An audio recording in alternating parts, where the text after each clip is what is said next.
Jamaah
yang dirahmati Allah, kita yang awali dengan memuji Allah Subhanahu wa Ta'ala.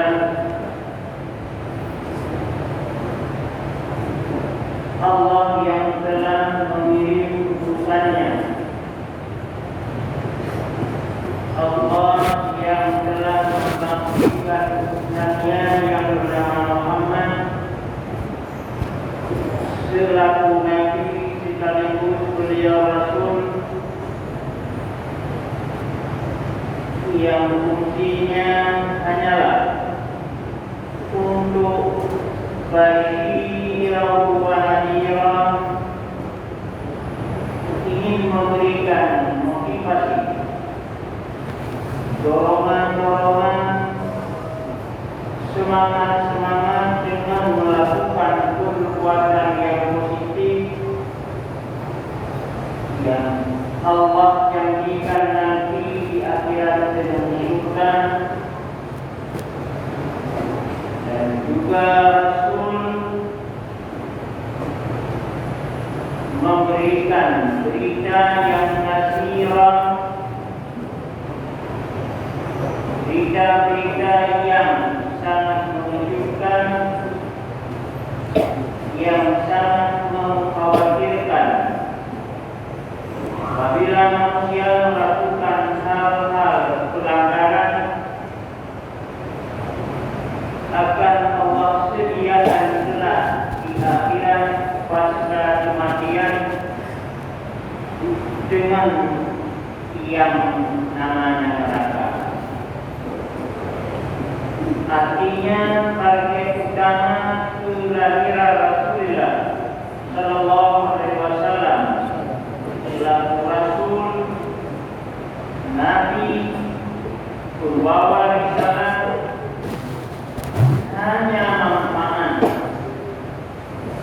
jadi rahmat bagi sekalian alam selain Allah Subhanahu wa Ta'ala, baik yang selain Allah itu masuk dalam kategori manusia, ada manfaat dengan risalah Rasulullah Sallallahu Alaihi Wasallam, ataupun ciptaan Allah yang lain yang bukan kategori manusia. Inilah Allah jelaskan dalam Al-Quran Al-Karim, rahmatan lil alamin, dengan dikirimnya Muhammad selaku Rasul, selaku pembawa risalah, dengan implementasi risalah tersebut akan membawa rahmat bukan saja untuk manusia, siapapun yang ada di dunia, dan juga akan mendapat rahmat yang abadi di akhirat kelak. Hadirin jamaah Jumat yang dirahmati Allah sekalian.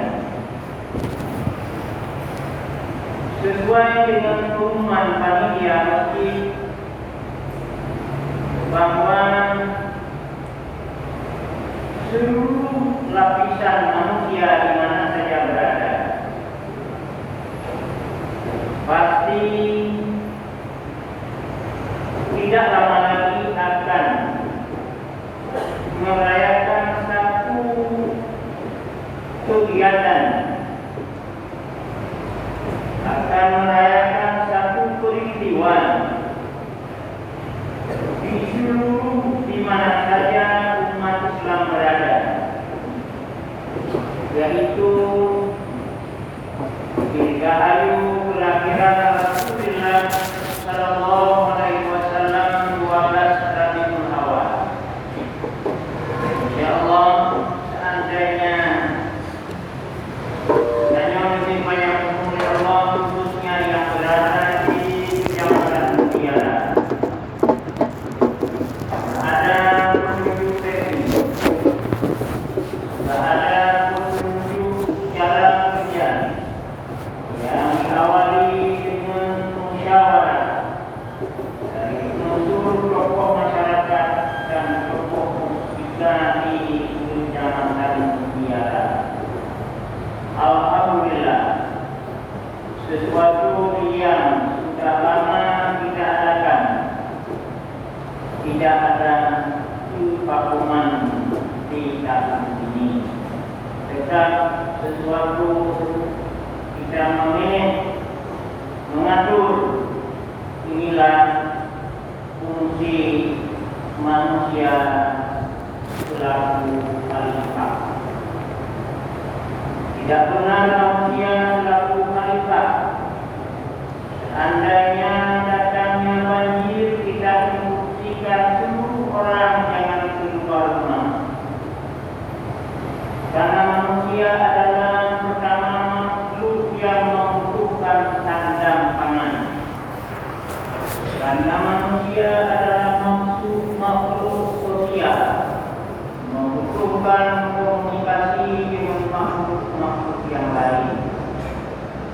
Maka banjir itu bukan menjadi penghalang, bukan menjadi salah satu penyebab kendala sehingga terputusnya komunikasi, hingga hilangnya misi manusia sebagai makhluk sosial, hancurnya sumber tempat mencari kehidupan manusia. Maka manusia yang normal pasti dia mencari solusi. Karena sedang banjir, mungkin adanya perahu alat transportasi. Karena sedangnya banjir, ada batu penampung. Inilah tugas pelaku manusia. Ini jahilum fil ardi khalifah. Kata Allah, saya akan menjadikan manusia di permukaan bumi selaku leader, selaku khalifah yang mengatur untuk manusianya sendiri dan juga mampu mengatur makhluk yang lain. Hadirin sidang jamaah Jumat yang dirahmati Allah sekalian, oleh dikarenakan hal tersebut, izin keperluan yang penuh dengan kekurangan ilmu pengetahuan, ingin keperluan sajikan bahwanya satu mau'idah sesuai dengan mukadimah yang barusan keperluan saja. Alhamdulillahilladzi arsala rasulahu rahmatan lil alamin basyiran wa nadhira. Puji Allah, Allah yang telah membangkitkan seorang rasul, fungsinya untuk membawa berita gembira siapa yang bekerja beraktivitas yang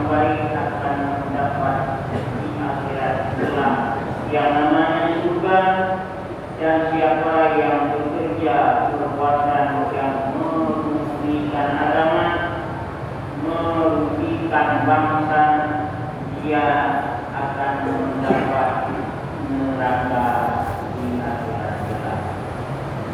Hadirin sidang jamaah Jumat yang dirahmati Allah sekalian. Sering kita dengar dalam kehidupan ada yang namanya target syariah ataupun maqasid syar'iyyah. Kadang-kadang ulun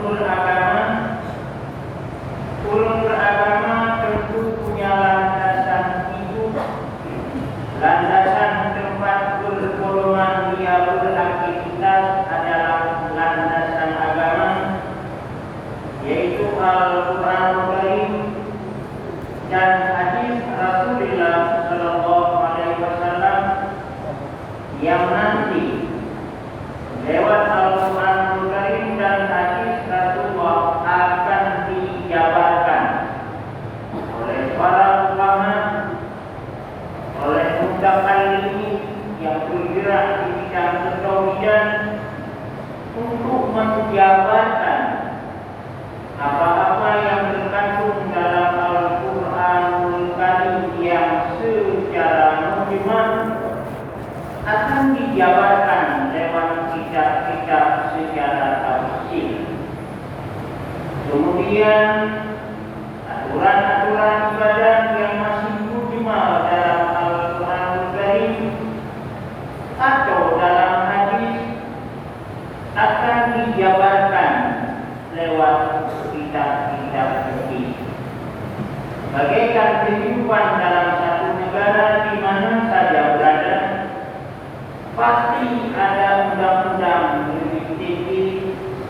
Kemudian lewat undang-undang itu akan dijabarkan, baik lewat peraturan, lewat perda atau lewat kanun, yang tujuan akhirnya adalah untuk maslahah umat.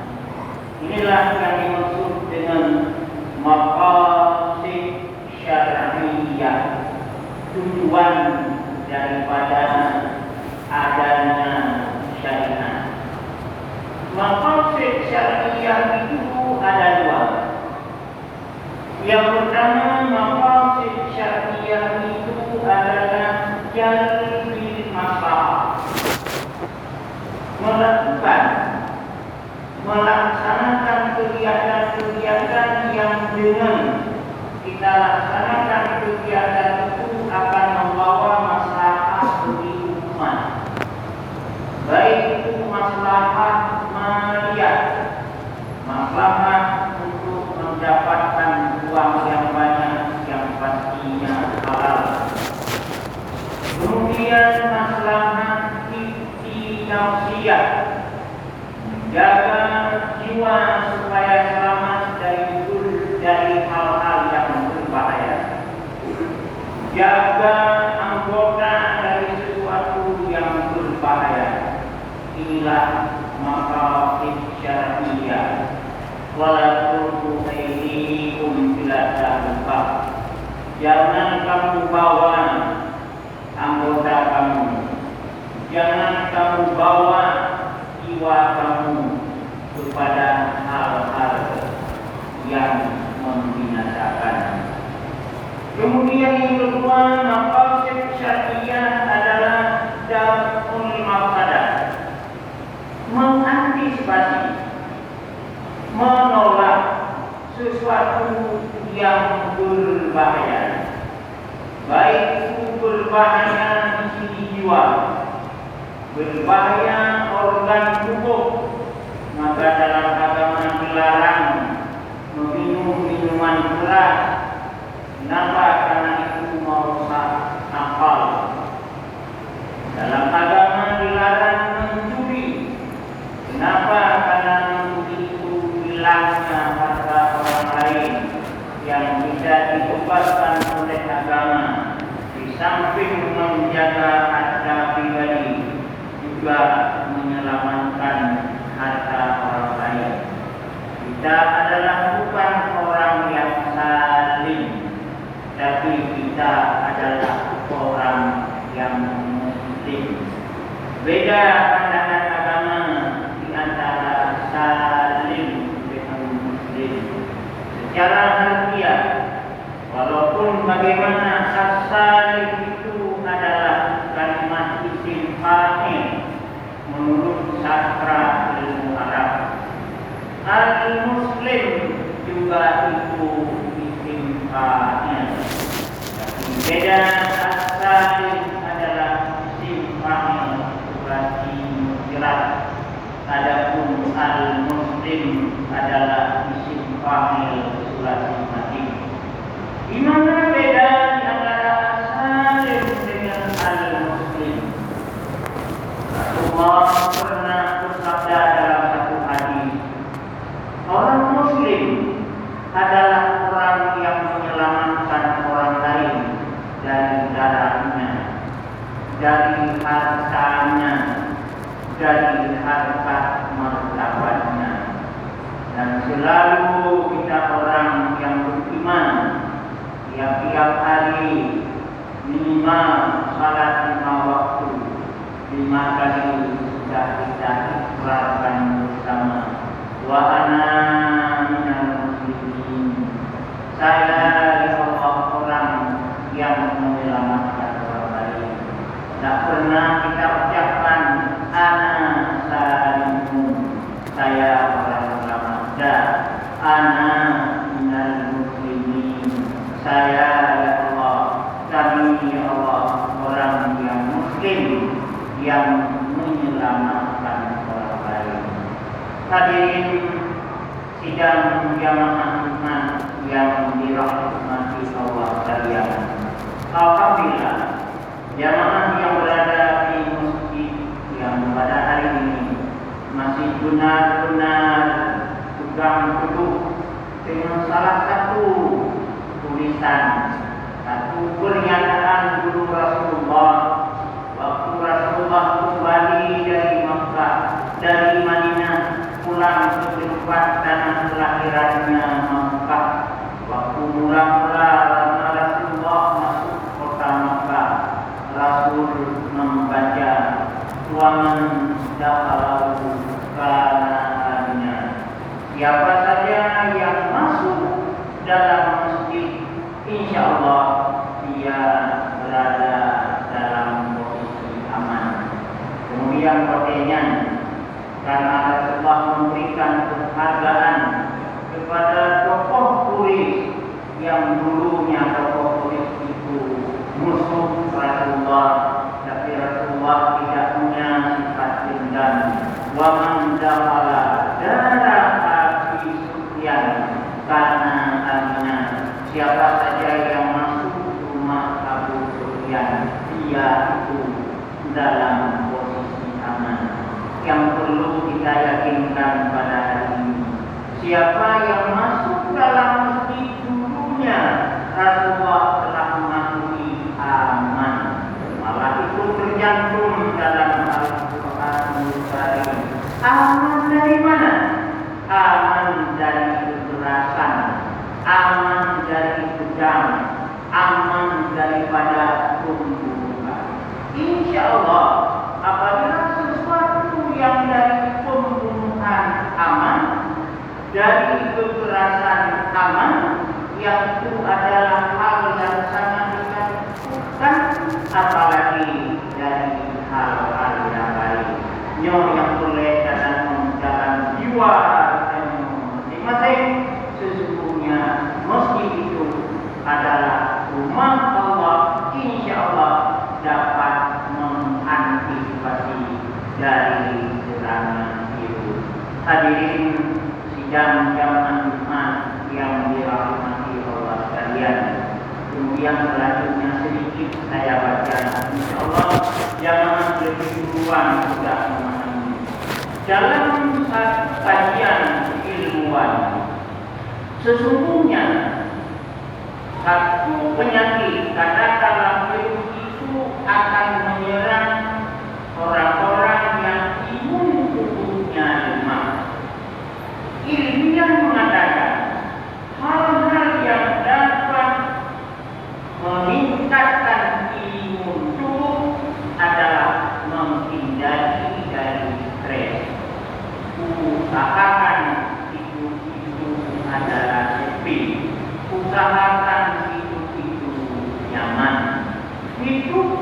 Intilah daripada stres adalah hidup yang benar-benar berdasarkan agama lewat pandangan.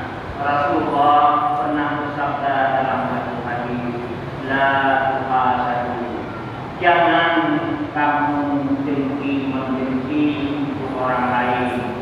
Itu adalah penyebab kalau Anda dengki, imunitas tubuh Anda akan menurun. Apabila menurun imunitas tubuh Anda cepat diserang oleh penyakit. Kemudian yang kedua, Rasulullah memberikan nasihat bagi sahabatnya, la taghdab, jangan kamu cepat emosi. Kajian ilmiah, sesungguhnya emosi itu cepat menghancurkan pembuluh darah.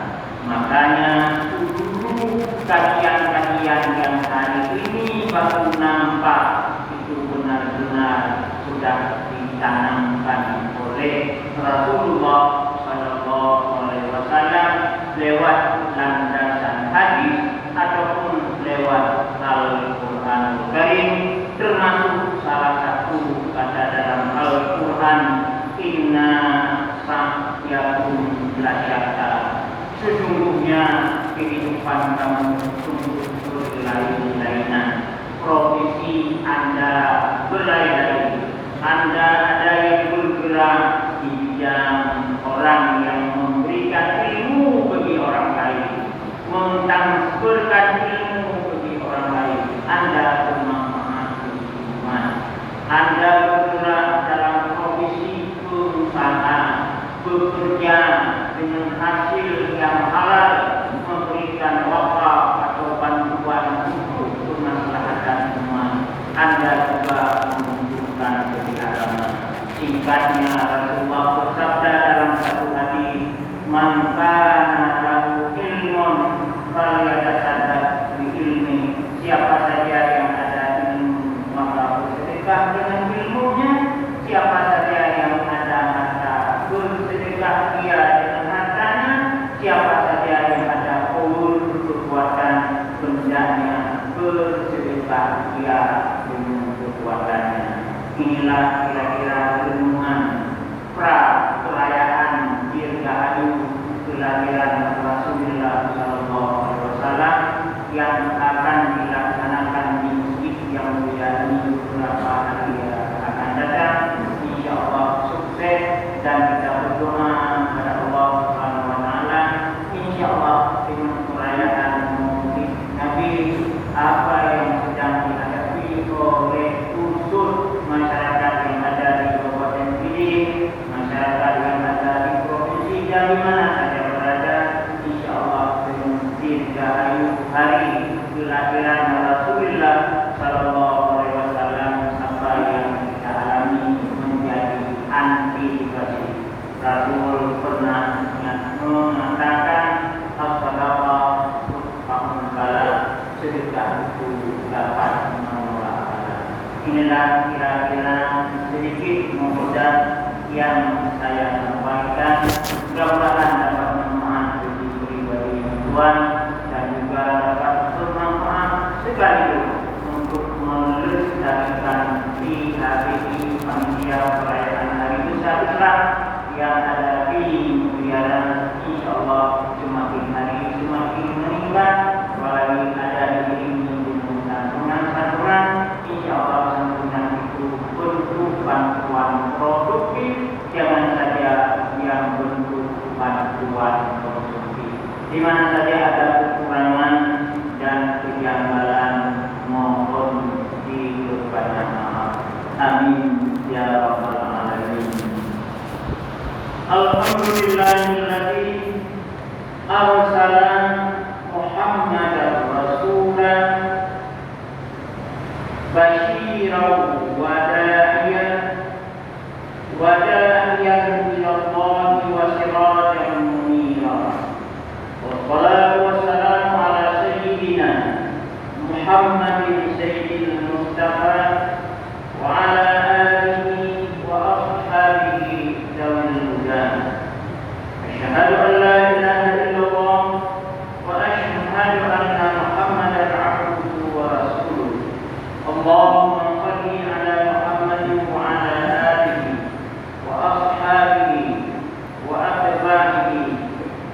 يوم القيامة. عباد الله، أطيعوا الله وأطيعوا الرسول لعلكم تهتدون. أعوذ بالله من الشيطان الرجيم. بسم الله الرحمن الرحيم. قوا أنفسكم وأهليكم نارا.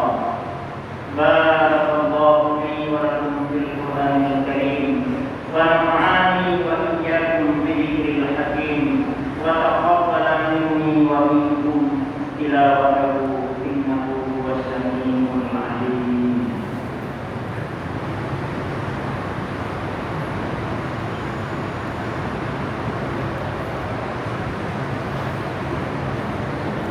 الحمد لله رب العالمين، والصلاة والسلام على سيدنا محمد سيد المرسلين وعلى آله وأصحابه أجمعين. أشهد أن لا إله إلا الله وأشهد أن محمدا عبده ورسوله. اللهم صل على محمد وعلى آله وأصحابه وأتباعه إلى يوم الدين. عباد الله، اتقوا الله حق تقاته ولا تموتن إلا وأنتم مسلمون. أعوذ بالله من الشيطان الرجيم. بسم الله الرحمن الرحيم. قل هو الله أحد الله الصمد لم يلد ولم يولد ولم يكن له كفوا أحد. اللهم اغفر لنا ولجميع المؤمنين